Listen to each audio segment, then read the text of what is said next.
여러분, 포장이라는 게 뭔지 잘 아시죠? 간단하게 말하자면 어떤 상품을 포장 재료로 감싸는 게 포장입니다. 이 포장의 가장 근본적인 목적은 상품의 보호인데요. 어떤 상품이 생산자로부터 최종 소비자에게 전달이 될 때까지 수송, 보관, 하역, 취급, 배송 이런 여러 단계를 거치지 않습니까? 그때 발생될 수 있는 장애나 어떤 위험으로부터 상품의 품질 저하를 방지하고 상품을 보호하고 보존하기 위해 이 포장을 하는 것이지요.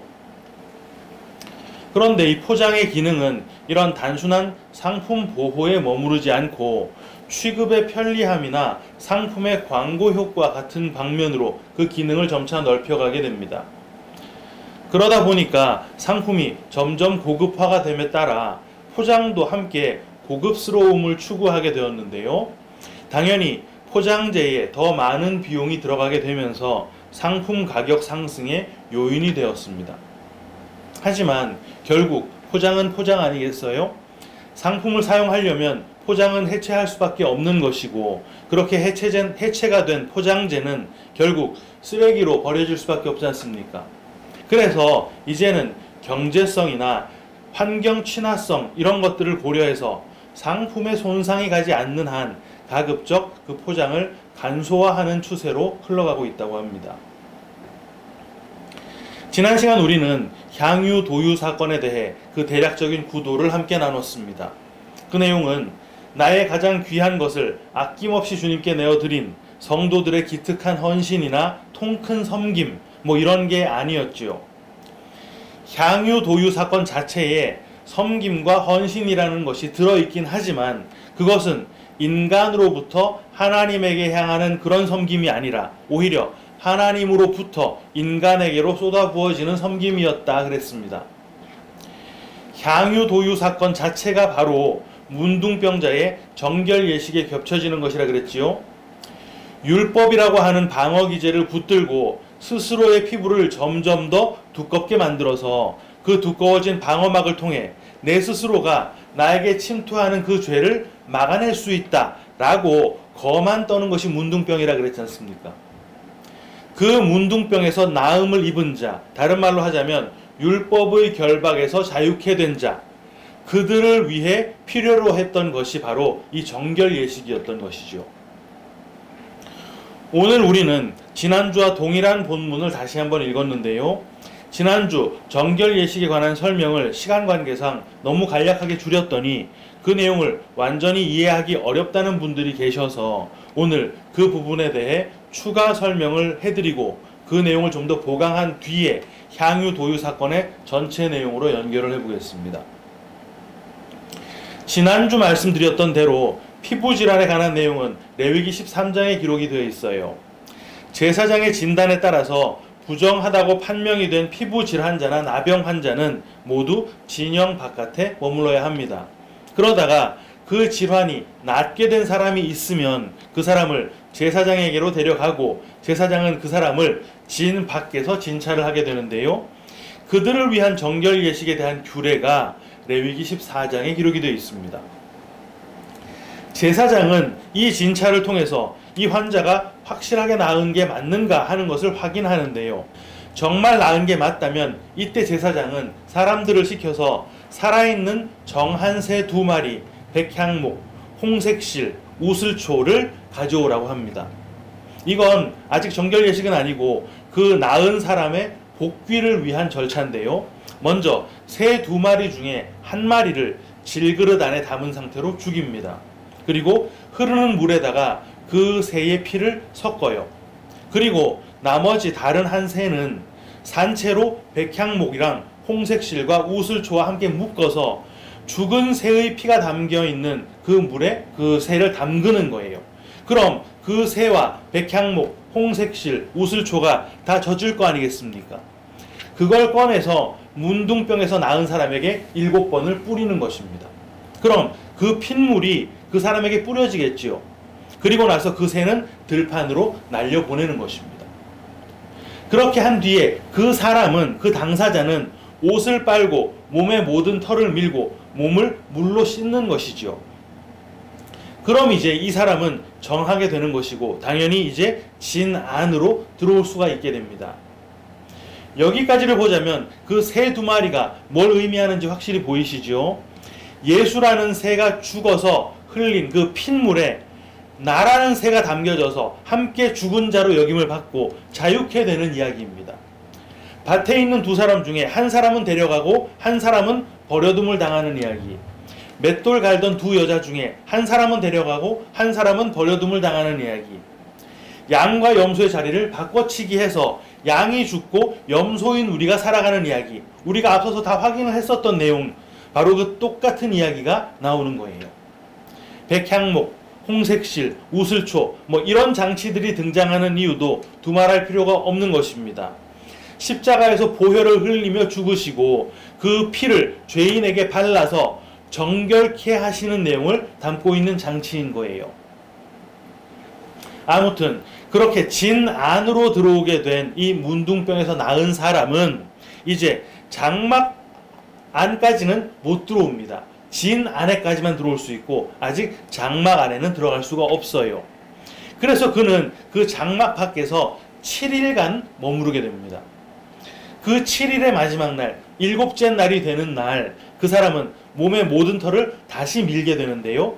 머리카락, 수염, 눈썹까지 사글이 다 밀어야 합니다. 그리고 옷을 다시 빨고 물로 목욕을 다시 하면 이제 이 사람은 정하게 되는 거예요. 그리고 바로 그 다음 날, 여드레가 되는 날에 드디어 정결 예식이 일어나는데요. 이때 이 사람은 정결 예식 제물을 가지고 옵니다. 흠없는 수양 2마리, 흠없는 1년 된 암양 1마리, 기름 섞은 밀가루 10분의 3 에바, 그리고 기름 1록 이렇게를 가져오는 것이죠. 혹 그 사람이 가난하다면 수양 1마리, 기름 섞은 밀가루 10분의 1 에바, 그리고 기름은 동일하게 1록을 가지고 오면 되는 거예요. 이 말은 수양 2마리, 암양 1마리가 뜻하는 것이 수양 1마리의 의미와 동일하다는 뜻이고, 기름 섞은 밀가루 10분의 3 에바가 뜻하는 것 역시 10분의 1 에바가 가진 의미와 동일하다는 뜻입니다. 상세한 제사 방식이나 제물의 숫자 이런 것까지를 다 설명드리기는 어렵습니다만 대략적인 것만 설명을 드리자면, 정결 예식 제물 중에 수양과 기름을 먼저 속건제로 드리게 되는데요. 속건제는 하나님이나 이웃에게 손해를 끼치는 죄를 범했을 때 그것을 배상하면서 하나님께 드리는 제사입니다. 하나님께 손해를 끼치는 것이라고 한다면 그게 뭐겠습니까? 우리가 11조에 대해 나눴을 때 확인을 했었는데, 하나님의 것을 도둑질하는 것, 그런데 그게 단순히 하나님께 드려야 할 11조 떼먹고 헌물 안 하고 이런 게 아니었었잖아요. 11조란 것은 참된 11조 되시는 예수님을 하나님께서 오히려 우리에게 내주시는 것이었는데, 우리는 오히려 우리가 물질의 11조를 하나님 앞에 꺼내놓고서는 내 의무 다 했다고 하면서 스스로를 막 기특하게 여기는 것, 다시 말해 하나님이 베푸시는 은혜를 은혜로 받지 않고 그걸 율법의 의무로 받아서 내 의무 수행을 통해 내가 하나님의 자리에 올라서려고 하는 것이었습니다. 그게 바로 은혜를 율법으로 받는 것, 문둥병이었다는 말이에요. 이웃에게 끼치는 손해 역시 동일한 것입니다. 막 돈 떼먹고 이런 거 얘기하는 게 아니라 은혜를 율법으로 내가 받아서 이웃에게 또다시 그걸 율법인 상태로 전해준다면 그게 바로 이웃에게 손해를 끼치는 일이거든요. 그렇게 하면 그건 하나님도 사랑하지 않고 이웃도 사랑하지 않는 거 아닙니까? 그러니까 율법에 매여 있는 그 상태가 바로 율법을 제대로 지키지 못하는 상태, 율법으로 인해 죽어야 하는 상태라는 말을 하는 것입니다. 다시 돌아가서 그렇게 속건제를 드리고 나면 이제 그 수양을 잡아서 그 피를 정결함을 받을 자의 오른쪽 귀, 오른쪽 엄지손가락, 오른쪽 엄지발가락에 바르는데요. 이게 뭐겠습니까? 그 제물, 그 예수의 죽음에 정결함을 받을 자가 합쳐지는 것입니다. 그리고 그때 제사장은 그 기름 1록을 가져다가 자기 왼손바닥에 붓습니다. 여러분, 오른손이라는 게 뜻하는 게 뭔지 잘 아시죠? 성경 몇 군데를 통해 확인해 보겠습니다. 시편 118편 16절, 여호와의 오른손이 높이 들렸으며 여호와의 오른손이 권능을 베푸시는도다. 이사야 62장 8절 상반절, 여호와께서 그 오른손 그 능력의 팔로 맹세하시되. 이사야 41장 10절 하반절, 참으로 나의 의로운 오른손으로 너를 붙들리라. 네, 이렇게 오른손은 권능, 능력, 의로움 이런 걸 나타냅니다. 그럼 그 반대손인 왼손의 뜻을 추론하자면 뭐겠습니까? 능력이 없고 의롭지 않은 손이라는 것이겠지요. 무능력, 불의함을 뜻한다는 말입니다. 바로 이 장면이 향유도유 사건에 겹쳐지는 곳인데요. 예수님은 의롭고 전지전능하신 하나님이심에도 불구하고 그걸 다 내려놓으시고 이 땅에 무능한 자로 내려오셔서 불의한 자, 죄인의 대표가 되어서 십자가에서 죽는 것이잖아요. 원래 그 왼쪽은 우리의 자리였는데, 우리 양과 염소에서 확인했었지요. 주님께서 그 왼쪽 자리를 자처하셨다는 말입니다. 거기에 그 왼손에 기름이 부어지는 거예요. 그 기름 부음이 뭘 위한 거라 그랬습니까? 오늘 본문 12절, 이 여자가 내 몸에 이 향유를 부은 것은 내 장례를 위하여 함이니라. 그럼 그 장례에 진짜 왼손인 우리의 장례도 함께 치러지겠네요. 왜? 좀 전에 속건제물의 그 피가 문둥병에서 나은 그 사람의 오른쪽 귀, 오른쪽 엄지손가락, 오른쪽 엄지발가락에 발려졌고 그게 예수의 죽음에 우리가 합쳐지는 거라 그랬으니까. 그렇게 죽을 자에게 기름이 부어지면 그 손이 계속 왼손입니까? 당연히 아니겠지요. 곧바로 오른손이 와서 그 기름을 찍습니다. 연합이 일어나는 그림이에요. 그리고 그 찍은 기름을 여호와 앞에 다시 7번을 뿌리고 그 기름을 그 나은 사람의 오른쪽 귀, 오른쪽 엄지손가락, 오른쪽 엄지발가락에 다시 바르게 됩니다. 그거 어딥니까? 좀 전에 피가 발려졌던 곳이잖아요. 거기에 다시 이번에 기름이 재차 발린다는 말입니다. 무슨 말이겠습니까? 예수의 죽음에 연합되었던 자가 기름을 받아서, 성령을 받아서 다시 살아나는 그림이라는 말입니다. 그리고 그 손에 남은 기름을 그 사람의 머리에 발라서 속죄를 한다고 해요. 그때 흠없는 암양 한 마리가 속죄제로 드려지게 되는데 수양이 아닌 암양이 드려진다는 게 무슨 말인지 짐작이 가시죠? 정결 예식을 통해서 속죄를 받은 그 사람이 이제 하나님께서 받으실 만한 자로 여김을 받게 된다는 말입니다. 그렇다면 이제 생각을 해보세요. 지금 그 향유도유의 현장에 하나님께 드려져야 할 속건제물인 예수가 있고 그 예수는 이제 곧 왼손, 무능하고 불의한 자의 대표가 되어서 십자가에 달릴 것입니다. 그 예수에게 문둥병자의 집에 있었던 한 여인 마리아가 향유를 부었는데 그 향유가 부어짐과 동시에 이제 그 왼손은 그냥 왼손이 아니라 기름 부음을 받은 왼손이 되는 것이고, 기름 부음을 받았다는 것은 의로움, 능력이 부어졌다는 말이니까 이제 그 왼손은 의로운 능력의 오른손으로 역임을 받게 된다는 말입니다. 이게 바로 속건제물인 예수가 바로 정결 예식을 행하는 그 한 여자와 자리 바꿈을 하는 그림인 것이고, 속건제물인 예수가 죽어서 문둥병자였던 우리가 정결해지는 그림이라는 말이에요. 속건제물인 예수에게 부어졌던 그 기름이 우리에게도 또 발려져서 우리가 하나님께 드려질 수 있고 하나님께서 받으실 수 있는 암양이 된 것이라는 말입니다. 이 전체의 내용을 오늘 본문에 나오는 한 단어로 압축하면 그게 뭐겠습니까? 본문 13절, 내가 진실로 너희에게 이르노니 온 천하에 어디서든지 이 복음이 전파되는 곳에서는 이 여자가 행한 일도 말하여 그를 기억하리라 하시니라. 뭐요? 복음. 그게 복음이라는 말입니다. 그리고 그 복음이 전해지는 방식이 바로 이 향유가 발려지는 방식이라는 말이에요. 효율적인 어떠한 전도 방식, 체계적인 어떤 전도 훈련, 과감한 재정적인 지원, 이런 걸 통해서 복음이 전파되는 게 아니라는 말입니다.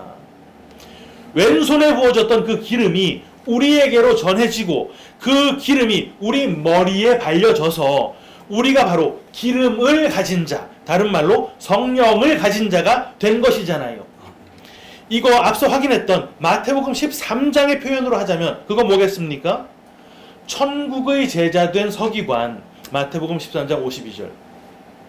예수께서 이르시되 그러므로 천국의 제자 된 서기관마다 마치 새 것과 옛 것을 그 곳간에서 내오는 집주인과 같으니라.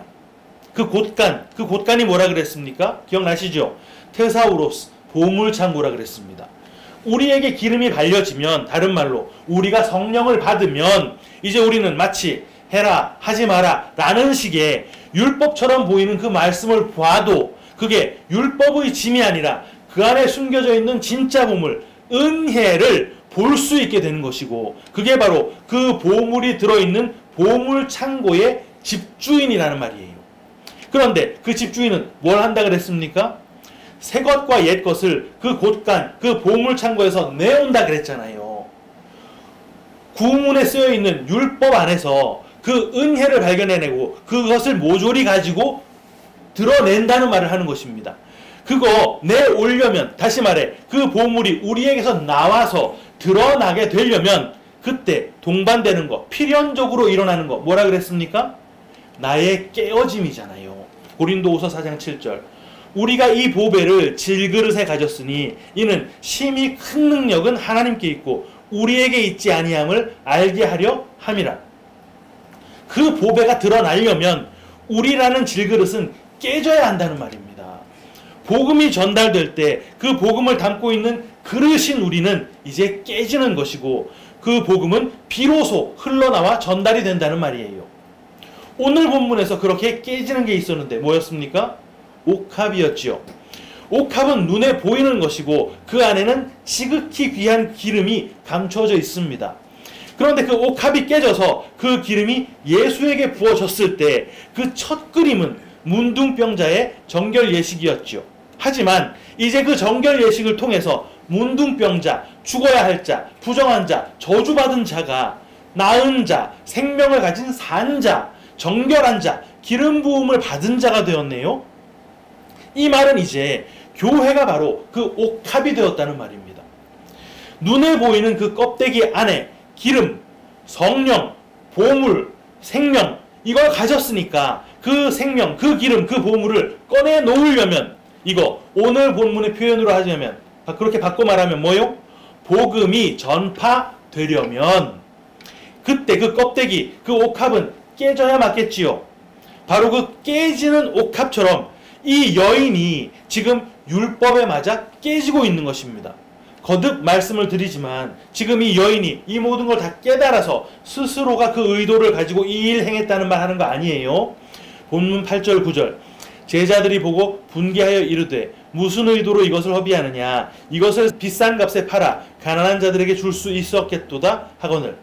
이 장면이 바로 이 여자가 율법에 맞아 깨지는 그림이라는 말입니다. 그리고 그렇게 깨졌을 때 주님이 친히 말씀을 하시는 것이죠. 왜? 그 보배, 그 기름, 그 진리는 반드시 흘러가야 하니까. 산모의 몸이 깨지고 거기서 생명이 터져 나오는 것처럼 눈에 보이는 우리라는 껍데기가 깨지면 우리 안에 숨겨져 있던 진리, 보물, 그 기름이 완전히 드러나게 되는 것이거든요. 사랑하는 키퍼스 처치 성도 여러분, 복음을 전하는 거 그거요. 저 유명한 여러 전도왕들처럼 그들이 말하는 것처럼 훈련해서 몸에 습관처럼 전도의 습관이 배이면 점점 더 재미가 붙고 결신자 하나씩 생길 때마다 자신감이 막 붙고 뭐 이런 거 아닙니다. 아무리 요즘 크리스천들이 점점 줄어들고 있는 시대라 하더라도 여전히 길을 가다 보면 어지간한 슈퍼마켓보다 훨씬 더 많이 보이는 게 교회인데 그 많은 교회에 그 많은 교인들 중에 이 보물, 이 진리, 이 기름 가진 옥합들이 과연 얼마나 있을까 생각을 한번 해보세요. 그 보물, 그 진리, 그 기름을 이미 가지고 있는 줄로 착각하면서 사는 자들이 대부분입니다. 초대교회 이후로 오늘날에 이르기까지 이 구도가 변했을 것 같습니까? 그렇지 않습니다. 극소수의 진리를 가진 자들이 대다수의 비진리에 맞아 깨지면서 이렇게 복음이 흘러내려온 것입니다. 예수님이 그렇게 깨지셔서 초대교회로 기름을 흘러보내 주셨고 그 초대교회의 순교자들의 깨짐을 통해 또다시 흘러 내려와서 마침내 그 보물, 그 진리, 그 기름이 우리에게까지 전달된 거란 말이에요. 진짜 기름을 가진 옥합들이 깨져서 그 기름을 이웃에게 흘려보내는 것, 그거 뭐라 그랬습니까? 이웃사랑. 그런데 그 이웃사랑이 흘러져 갈 때 저건 옳지 않다고, 저건 어리석은 짓이라고 판단하고 정죄하는 그 빈 껍데기들은 오늘날에도 여전히 주류를 이루고 있습니다. 그런데 그 껍데기들에게 진리를 전달하면 어떻게 되겠습니까? 진리가 아닌 그들에 의해서 진리를 가진 자들이 옥합처럼 깨지는 것이고, 그때 드러나는 그 진리는 구원을 얻기로 작정된 자에게 또다시 흘러가는 것입니다. 본문 13절 다시 한번 읽어드립니다. 내가 진실로 너희에게 이르노니 온 천하에 어디서든지 이 복음이 전파되는 곳에서는 이 여자가 행한 일도 말하여 그를 기억하리라 하시니라. 확실하지요? 우리의 일생이 바로 여기에 소진이 되는 것입니다. 우리라는 포장이 깨지고 더 깨져서 우리 안에 담겨져 있는 그리스도라고 하는 진리, 그 기름, 그 보물을 온전히 드러내게 되는 진짜 복음의 전달자들이 모두 다 되시기를 주님의 이름으로 축원합니다. 아멘.